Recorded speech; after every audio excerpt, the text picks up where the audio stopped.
Silence had always felt like a form of discipline to me, a way of keeping life orderly and manageable. I believed that staying quiet prevented conflict, that absorbing discomfort kept families intact, and that children were protected by adults who knew how to endure without complaint.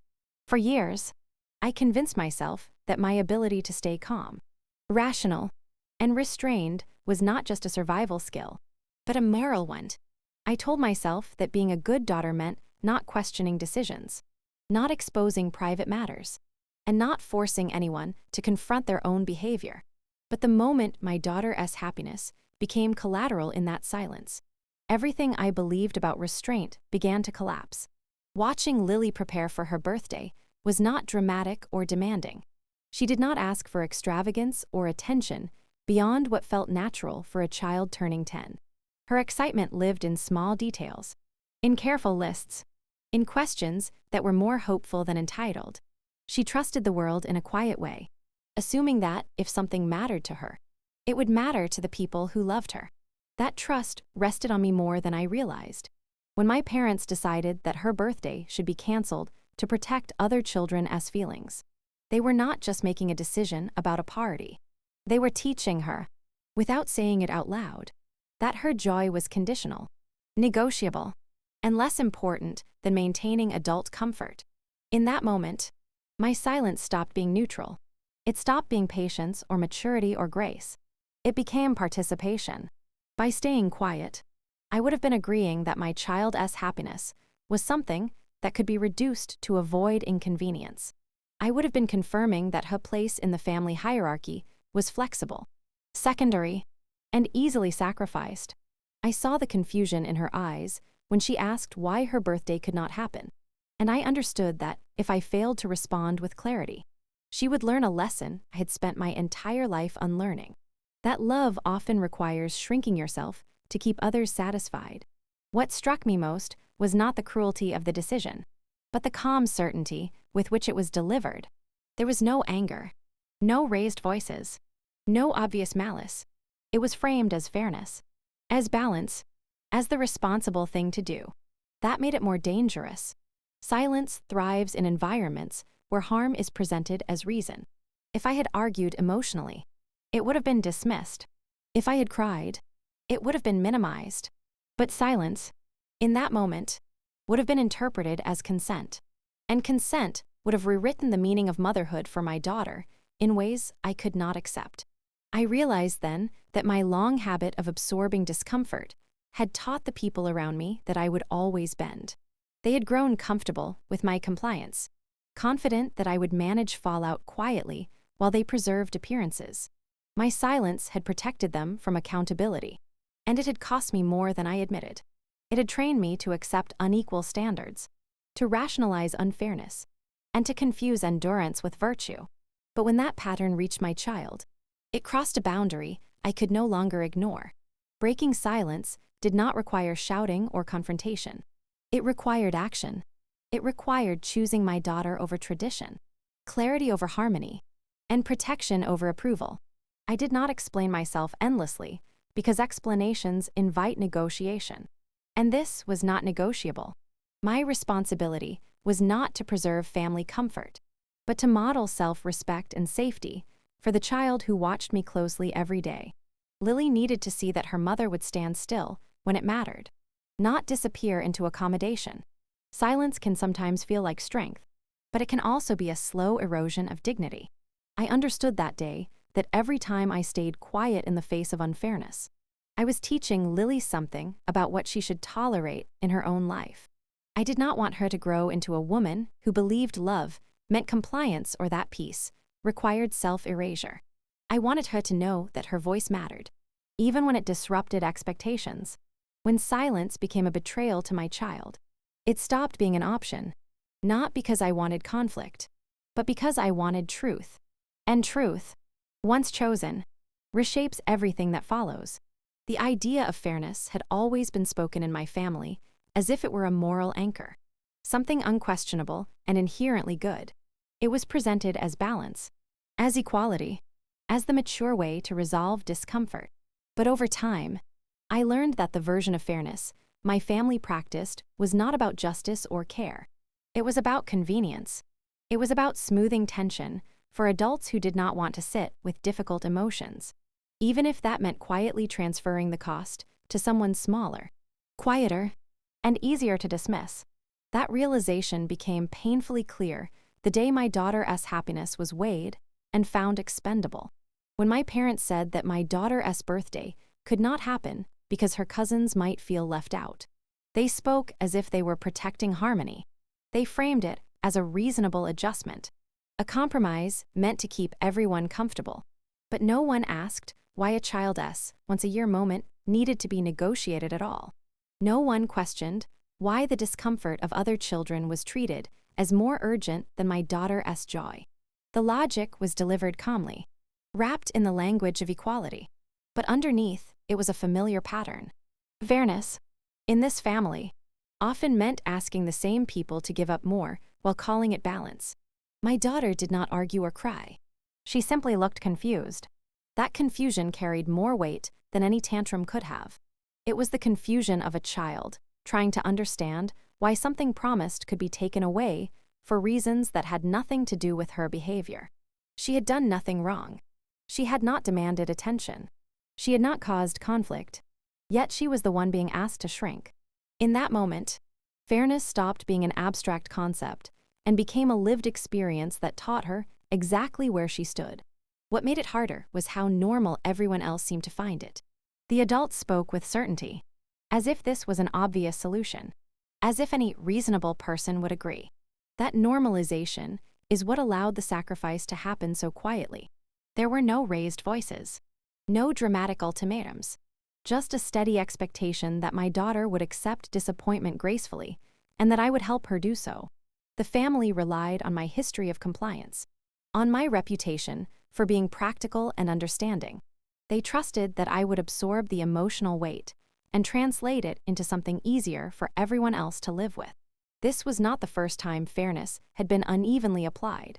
I had lived my entire life inside that pattern, learning early that stability often meant silence, and that peace was preserved by those willing to carry more than their share.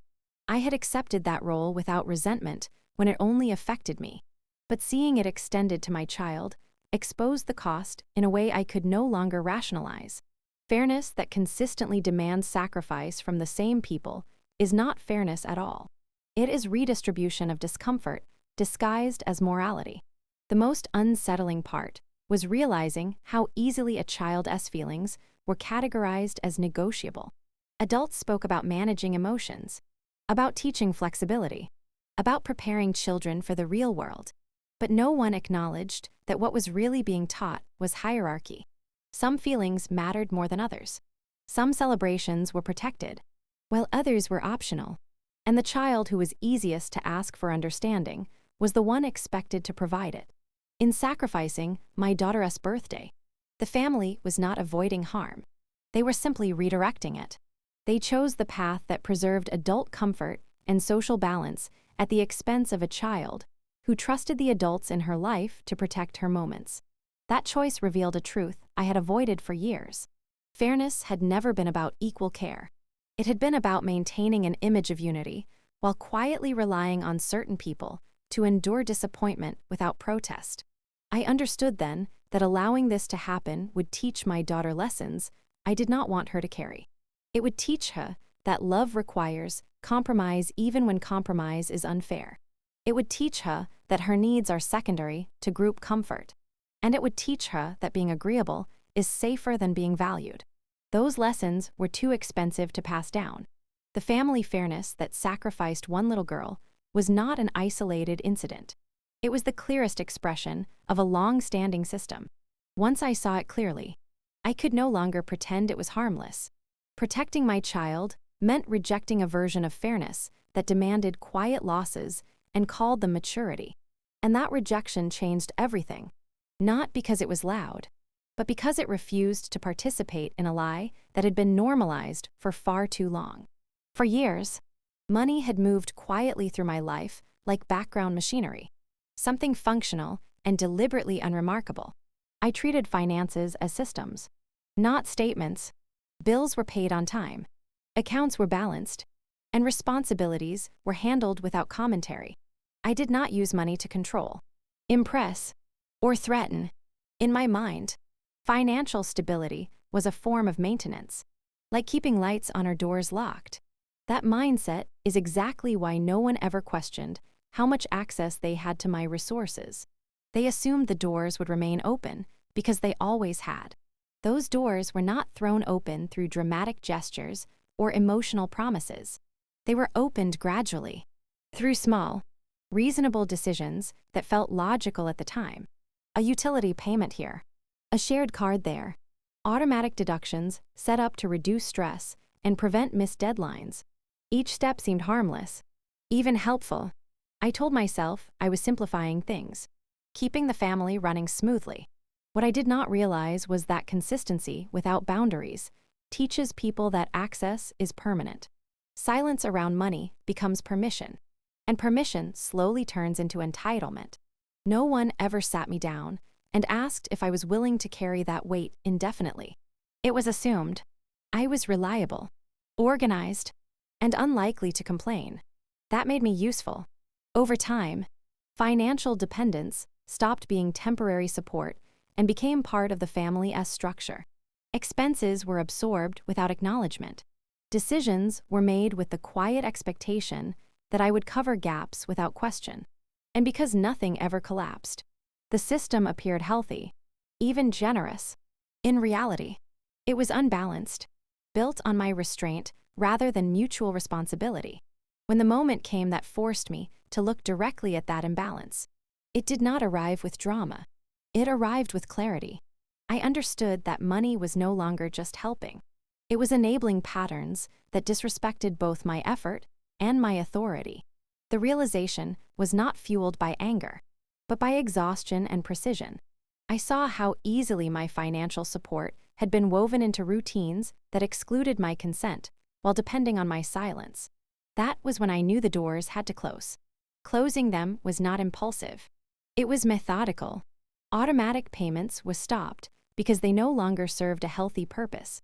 Shared access was removed because it had outlived its justification. Accounts was separated because clarity matters more than convenience. Each action was deliberate, documented, and irreversible by design. I did not announce these changes or justify them emotionally. I let the systems speak for themselves. The quietness of the process was intentional. Loud exits invite arguments. Clean exits establish reality. What surprised me was not the reaction, but the confusion. They had never imagined I would touch the financial structure because it had always been treated as neutral ground. They believed money existed outside of conflict, separate from boundaries. In their minds, my reliability meant permanence. They did not see the doors as mine to close because they had grown accustomed to walking through them freely. When access disappeared, it forced a reckoning they were unprepared for. I did not feel guilt while making those decisions. Guilt belongs to wrongdoing, and reclaiming control over my own resources was not wrong. It was overdue. I understood that allowing continued access would only reinforce the idea that my boundaries were optional. Closing the doors was not punishment. It was correction. It restored alignment between responsibility and authority, something that had been missing for far too long. There is a particular kind of power in withdrawing support quietly. It does not provoke spectacle, but it demands adaptation. Without my financial safety net, everyone involved had to confront realities they had avoided. Budgets had to be adjusted. Choices had to be made. The absence of my support revealed which systems were sustainable and which had relied entirely on my compliance. That exposure was not something I needed to witness. It was enough to know it was happening. Closing those financial doors did not make me cold or selfish. It made me honest. It marked the end of an arrangement built on assumption rather than agreement. Money stopped flowing where respect did not exist, and peace replaced obligation. They never thought I would touch those doors because they never believed I would stop being convenient. They were wrong, and that realization changed the balance of everything that followed. Choosing structure, law, and distance over guilt was not an emotional decision, even though it was born from years of emotional pressure. It was the result of finally understanding that feelings, when left unchecked, had been used to override my boundaries for most of my life. Guilt had been the primary tool that kept me compliant, reliable, and accessible long after fairness had disappeared. I had been trained to respond to discomfort with accommodation, to confusion with explanation, and to unfairness with patience. That conditioning worked only as long as I was willing to sacrifice myself quietly. For a long time, guilt disguised itself as responsibility. I told myself that stepping in was simply what capable people did, that managing problems prevented larger harm, that keeping peace was more important than being understood. But guilt is rarely neutral. It grows in environments where expectations are unspoken and accountability is one-sided. Every time I was made to feel selfish for asserting a limit, the message was clear. My role was to absorb pressure so others did not have to change. That realization stripped guilt of its moral authority. Structure became my answer because structure does not argue, explain, or negotiate. It exists independently of emotion. Legal systems, financial frameworks, and documented boundaries are designed to function without requiring anyone else's approval. When I shifted from emotional responses to structural ones, the dynamic changed immediately. Decisions no longer depended on how convincing someone sounded or how hurt they claimed to be. They were grounded in ownership, contracts, and clearly defined authority. That shift removed the leverage guilt once held over me. Turning to the law was not an act of aggression. It was an act of protection. Law creates distance where relationships have become unsafe. It replaces ambiguity with clarity and replaces pressure with process. By involving legal professionals, I removed myself from direct confrontation, not because I feared it, but because I understood that conversation had long been weaponized against me. Emotional appeals had been used to reopen doors that should have stayed closed. Legal channels prevented that from happening again. Distance followed naturally. It was not about punishment or abandonment. It was about reducing exposure to manipulation and emotional noise.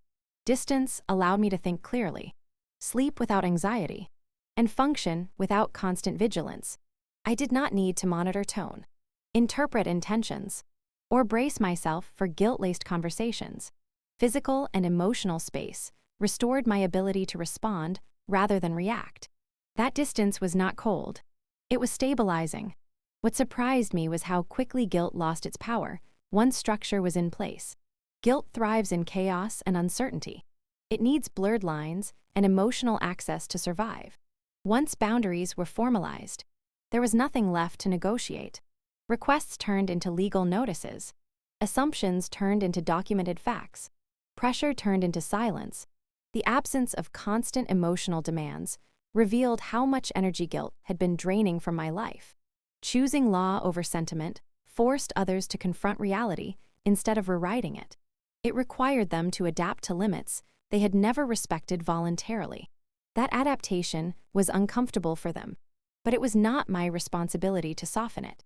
Growth rarely feels gentle to those accustomed to control.